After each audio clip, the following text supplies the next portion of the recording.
नमस्कार मित्रांनो, तुमचं सर्वांचं आपल्या यूट्यूब चॅनलमध्ये स्वागत आहे मित्रांनो. तर आज काय झालेलं आहे, PWDचा पेपर फुटला म्हणता येईल मित्रांनो. पूर्ण महाराष्ट्रामध्येच म्हणता येईल त्याला. तर बघा 12:30 वाजेला आज जेईचा पेपर होता, ज्युनियर इंजिनियरचा. स्थापत्य अभियांत्रिकी सहाय्यकचा नाही, ज्युनियर इंजिनियरचा पेपर होता. लातूर सेंटरवरती काय झालं, लातूर सेंटरला हा पेपर म्हणजे त्याला आन्सर शीट, एका मुलाला आन्सर शीट पुरवण्यात आली. मग तिथं शेजारच्या बसणाऱ्या मुलानं ती आन्सर शीट बघितली, त्यानं तो प्रकार निदर्शनात म्हणजे त्यांनी दाखवला. आणि त्याला आन्सर शीट आणून देणारे कोण असतील मग, याचा विचार करा तुम्ही. म्हणजे सेंटरमध्ये त्याला आन्सर शीट येते. काय दरिंदर प्रकार सध्या चालू आहे आणि याच्याकडे सरकारचं बिलकुल लक्ष नाही. TCS हजार रुपये घेते. TCS IBPS की महापरीक्षा पहिली घोटाळे करत होते म्हणे, मग TCS ला देण्यात आलं. TCS म्हणते 1000 रुपये आम्ही घेतो, 1900 रुपये आम्ही घेतो आणि सिक्युरिटी देतो. काय घंटेची सिक्युरिटी देता का तुम्ही? सॉरी मित्रांनो, थोडं वाईट वाटलं असेल तर, पण एकदम चुकीचे प्रकार सध्या चालू आहे मित्रांनो. की मुलं दिवस रात्र मेहनत करून अभ्यास करतात, 1000 रुपये चलन ते भरतायत, 900 रुपये चलन भरतात. आणि अशा पद्धतीनं जर दिवस रात्र मेहनत करून सुद्धा हे असले दरिंदर जर मुलं तिथं लागत असतील तर काय फायदा आहे अभ्यास करून? तर सरकारनं या गोष्टीकडे लक्ष द्यायला पाहिजे मित्रांनो. आणि तुम्ही सगळ्यांना आवाज उठवायला पाहिजे. टेलिग्राम असतील किंवा व्हॉट्सॲप असतील किंवा फेसबुक असेल किंवा जे क्षेत्र असेल सोशल मीडिया, त्याच्यावरती आवाज उठवला गेला पाहिजे. तेव्हा या सरकारला जाग येईल. हे तरुणांना काहीच मानत नाहीये सरकार, काही घेणं देणं ठेवलेलं नाही त्यांनी.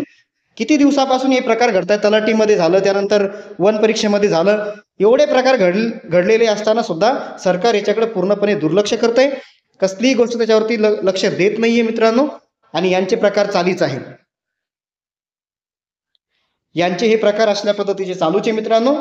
त्या पोट्ट्यानं तिथं त्याला आन्सर शीट पुरवण्यात आली, नंतर ते शेजारच्या मुलाला माहिती पडलं, नंतर त्यांना काहीतरी नाटक केले चक्कर गिक्कर येण्याचे, नंतर अशा पद्धतीने तो प्रकार घडला मित्रांनो.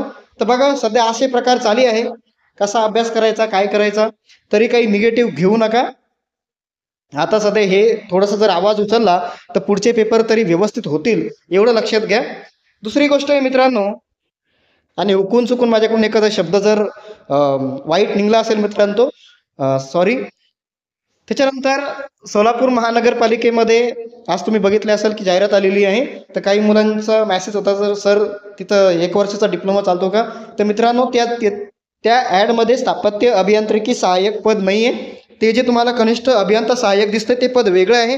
त्या दोन्ही पदासाठी डिग्री आणि डिप्लोमा हे लागतात, हे लक्षात घ्या. इथं बघा एक पद आहे जे कनिष्ठ अभियंता स्थापत्य गट ब म्हणलेलं आहे. त्याच्यामध्ये म्हटलेलं आहे, अर्हता पहा काय म्हटलेलं आहे, मान्यताप्राप्त विद्यापीठाची स्थापत्य अभियांत्रिकी शाखेची पदवी परीक्षा उत्तीर्ण पाहिजे. स्थापत्य अभियांत्रिकी शाखेतील पदव्युत्तर परीक्षा उत्तीर्ण असलेला प्राधान्य देण्यात आहे. नेमणुकीनंतर 3 वर्षात कनिष्ठ अभियंता व्यावसायिक परीक्षा उत्तीर्ण होणे आवश्यक. मराठी भाषेचे ज्ञान आवश्यक, हे लक्षात घ्या. नंतर तर हे एक पद येतं कनिष्ठ अभियंता सहाय्यक म्हणून, गट क चं पद आहे. त्याच्यामध्ये 24 जागा निघालेल्या आहेत. तर इथं यांनी अर्हता पात्रता दिलेली आहे, मान्यताप्राप्त स्थापत्य अभियांत्रिकी शाखेची पदवी का पाहिजे. तर याच्यासाठी 1 वर्षाचा कोर्स चालत नाही मित्रांनो, लक्षात घ्या. तरी सुद्धा याच्यावरती आपण बघूया काहीतरी RTI वगैरे, जर तिकडं कोणी सोलापूरला राहत असेल तर याच्यावरती RTI वगैरे टाकून याची माहिती घेण्याचा प्रयत्न करा, जेणेकरून कळेल की नेमकं काय प्रकार आहे, किंवा तिथं स्थापत्य अभियांत्रिकी सहाय्यकच्या जागा आहे की नाही, याचा थोडंसं तुम्ही आढावा घ्या, किंवा मीही प्रयत्न करीन. त्याच्यानंतर मित्रांनो, हे तर सगळ्यांनाच माहिती असेल की जलसंपदाचं जे वेळापत्रक आहे ते जाहीर झालेलं आहे मित्रांनो. 29 तारखेला स्थापत्य अभियांत्रिकी सहाय्यकचे सगळे म्हणजे स्थापत्य अभियांत्रिकी सहाय्यकचे 29 आणि 31ला पेपर होणार आहे मित्रांनो, लक्षात ठेवा. ठीक आहे मित्रांनो, तरी तुम्ही काही निगेटिव्ह होऊ नका, अभ्यास चांगला चालू राहू द्या. हे असले प्रकार, हे दलिंदर लोक असले प्रकार चालू ठेवणार आहे, त्याच्याबद्दल जास्त निगेटिव्ह राहू नका. चांगला अभ्यास करा, काही होणार नाही. आता उलट जर आवाज, आता सगळेच उठवतील आवाज, त्याच्यामुळं चिंता करू नका तुम्ही. ठीक आहे मित्रांनो, भेटूया पुढच्या व्हिडिओमध्ये.